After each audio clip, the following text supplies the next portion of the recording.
کملی والے دی رحمت ہوئے تو بندے چنگے عمل کر دیں، جو کملی والے دی نظر رحمت نہ ہوئے تو بندہ برے عمل کر دیں۔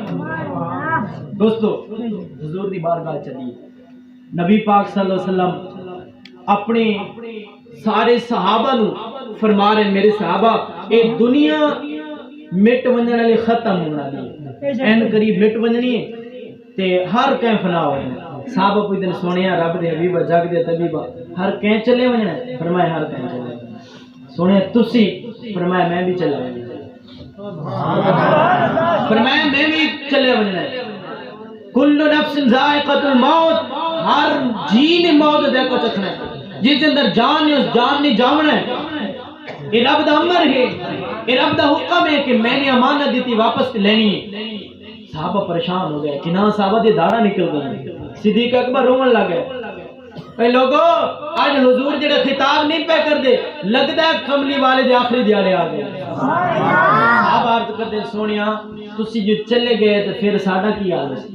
کملی والے نے فرمایا لوگو میرا دنیا تے راونا یہ دنیا تے جاونا تواڈے وسولیاں رحمت جی میں تواڈے وچ بیٹھا۔ فرمایا قیامت تک جیڑا امتی میرے تے درود پاک پڑھسی میں جاننا او کہندا پوتری کتھوں پیا درود پاک پڑھدا۔ اے حدیث پاک فرمایا کہ جیڑا بندہ درود پاک پڑھدا ہے میں اپنے روز انور وچ بانا فرشتے ایک سونے دی تش دے وچ رکھ کے درود پاک لے آنے نے تے میں او جاننا درود پاک پڑھیا کہیں تے کتھوں بیٹھ کے پڑھدا ہے کہندا پترے میں جاننا جس نے درود پاک۔ اس واسطے کملی والی دی محفل چاوڑ کملی والے نو پتہ ہے کیڑا میری محفل چایا بیٹھا ہے، کیڑا میرا محبوب بندہ ہے، کیڑا میرے نال پیار کردا ہے، کیڑا میرے نال عشق کردا ہے۔ اور جنہاں نے عشق کمایا پھر انہوں نے شان رکھی۔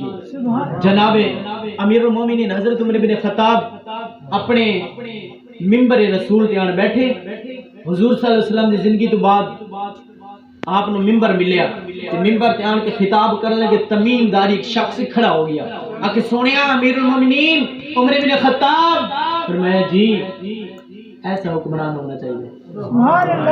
فرمایا جی آ کے سونا او پہاڑاں دے وچوں اگ نکل آئی تے سارے مدینے نو ساڑ دے سی، جلدی کرو کوئی حال کٹو یا اعلان کرو مدینے دے لوگ اپنی ہر چیز چاہ کے نکل ونجن۔ اے وقت دا بادشاہ ہے، اس وقت کوئی گڈیاں نہ جڑیاں پانی بجھاون والیاں، پنجابی دسا نا کوئی پیپ تے اے کوئی نہ جڑے بنا پانی بجھایا۔